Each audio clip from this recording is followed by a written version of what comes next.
সতীয় পিনাকি সরকার তিনারা আজকে এই লাউ সড়ক মোড়ে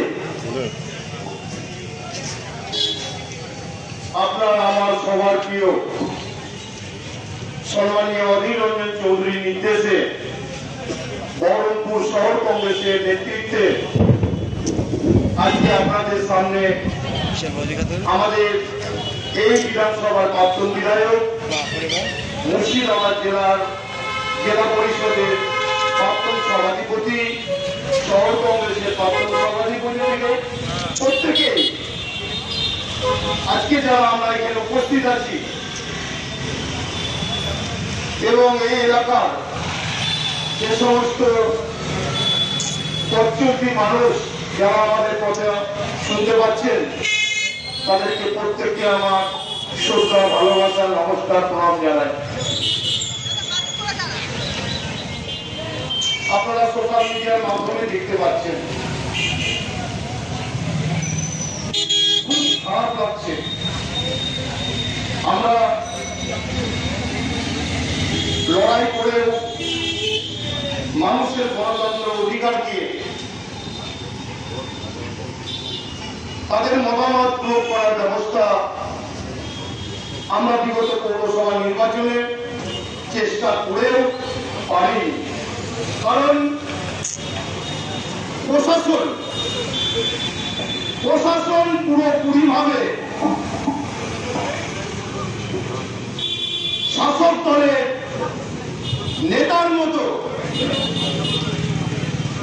তারা তাদের কর্তব্য করে গেছে। এই বহরমপুর পৌরসভা এখানে উপস্থিত আছেন আমাদের প্রাক্তন বিধায়ক মনোজ চক্রবর্তী, তাকে পুরুল চিহ্নে ব্যাপকভাবে আপনারা তাকে নির্বাচিত করেছিলেন।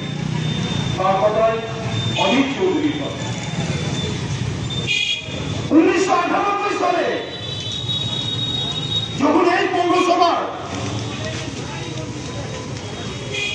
কর্মচারী শুনলে কোন মেয়ে নাকি তার সঙ্গে বিয়ে দিত না, সেই পৌরসভার কর্মচারী, বহরমপুর পৌরসভার কর্মচারী শুনলে সেই ছেলেটা নাকি বিয়ে হতো না, কারণ পৌরসভার এতটাই অবস্থা খারাপ ছিল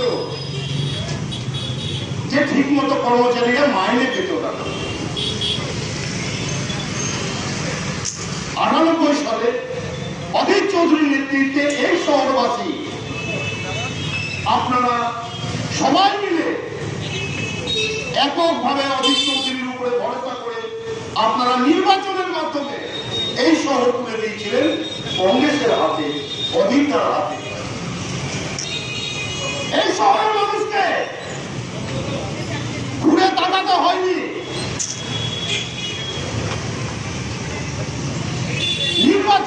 নির্বাচিত জনপ্রতিনিধি যারা ছিল তাদের মাধ্যমে এলাকা ভিত্তিক, ওয়ার্ড ভিত্তিক, লেন ভিত্তিক, পরিকাঠামোমূলক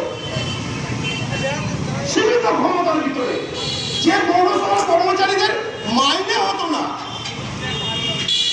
সেই 98 সাল থেকে 2016 সাল পর্যন্ত এই শহরের মানুষ আপনারা জানেন এই শহরের উন্নয়ন কি হয়েছে। আমি শুধু শহরের কথা বলছি। 2016 সালে আবার পরিকল্পনা করে জেলা পরিষদ থেকে পঞ্চায়েত এই মুর্শিদাবাদ জেলায় শাসক দলের প্রশাসনকে কাজে লাগিয়ে সব আমাদের কংগ্রেসের ছিনিয়ে নেওয়া হলো, কেড়ে নেওয়া হলো। তখন শাসক দলের একটাই স্লোগান, হয় তৃণমূল করো না তো জেলে যাও, হয় ঝান্ডা ধরো না তো পানিকে খাও, হয় তোমরা আমাদের সঙ্গে এসো না হলে দাদাকে খেয়ে জেলে যাও।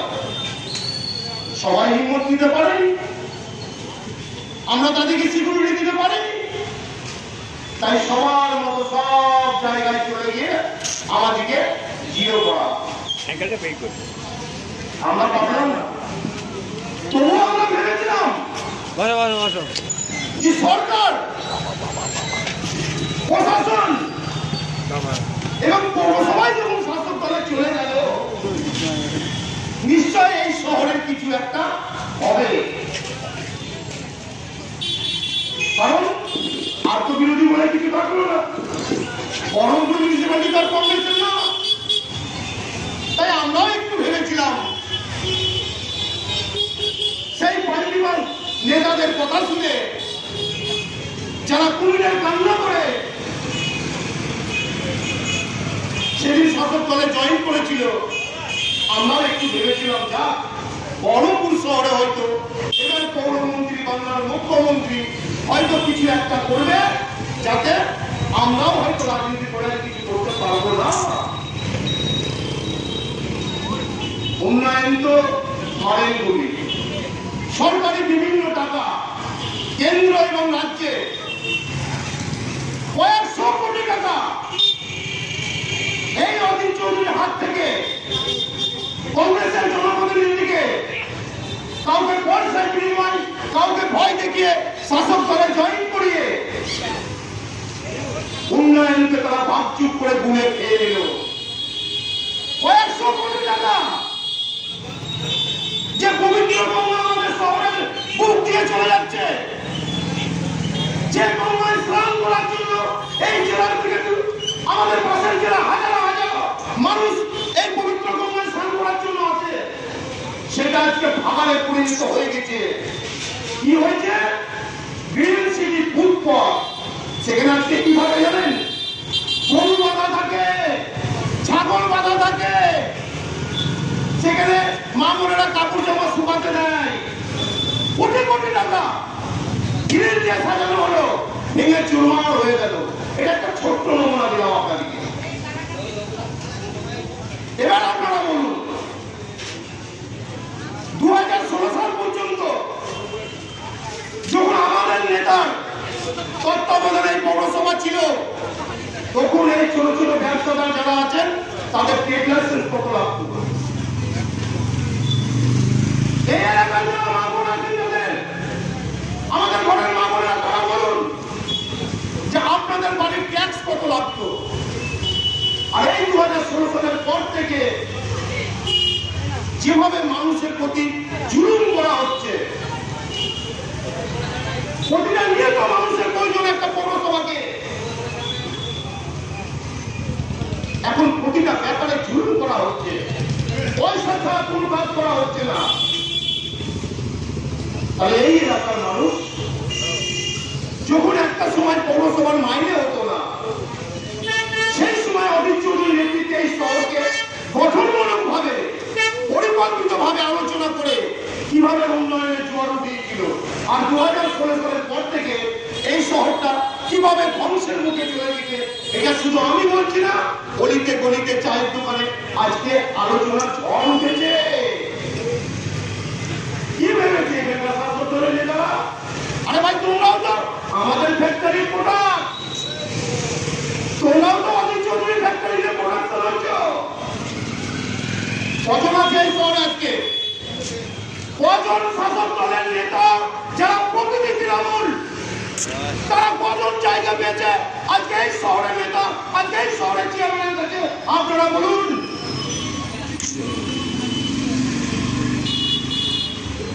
সব আপনারা লাগাম ছাড়া দুর্নীতি চালিয়ে যাচ্ছেন। আমরা প্রতিবাদ করতে ছাড়বো না, আমরা মানুষকে দাঁড়াতে ছাড়বো না, 1 ইঞ্চি জায়গা ছাড়বো না। আমরা অধীর চৌধুরীর নেতৃত্বে আমরা আবার শুরু করেছি, কারণ লাগাম ছাড়া মানুষের প্রতি জুলুম শুরু হয়ে গেছে। প্রতিটা বিষয়ে আমাদের কাছে সব খবর আছে, তাই আমরা প্রথমে প্রতিবাদ। যদি সজাগ না হয়, এরপরে আরো ভয়ানক আন্দোলন হবে অধীর চৌধুরীর নেতৃত্বে। এই শহরের মানুষের প্রতি আমরা আগেও জুলুম মানিনি, আজকেও মানবো না, আগামী দিনেও মানবো না। তাই আপনাদেরকে বলতে চাই, এই এলাকার মানুষ, বহরমপুর শহরের মানুষ, আপনারা ট্যাক্স দিচ্ছেন এই পৌরসভাকে চলার জন্য, বসবাসের জন্য, নিকাশির জন্য কনজারভেন্সি ট্যাক্স দিচ্ছেন, বাড়ির ট্যাক্স দিচ্ছেন, আপনার টোটো চললে ট্যাক্স লাগছে, সবকিছুতে ট্যাক্স একটা মিউনিসিপালিটি আপনার মরলে পয়সা লাগছে, আপনার জন্ম হলে পয়সা লাগছে, কোথায় ছাড় দিচ্ছে শহরের মানুষকে? তাহলে কেন আজকে শহরের মানুষ পরিষেবা পাবে না? তাই বহরমপুর শহরের মানুষের কাছে আমার একটাই দাবি, আপনাদের যদি পরিষেবায় কোনো ব্যাঘাত ঘটে কোনো কাউকে ভয় করবেন না, আমাদের নেতাকে ফোন করুন, আমাদেরকে ফোন করুন, আপনাদের সঙ্গে দাঁড়িয়ে এই পৌরসভার বিরুদ্ধে আমরা আপনার সঙ্গে লড়াইয়ে সামিল হব। জয় হিন্দ, বন্দে মাতরম, অজিত চৌধুরী জিন্দাবাদ, জাতীয় কংগ্রেস জিন্দাবাদ।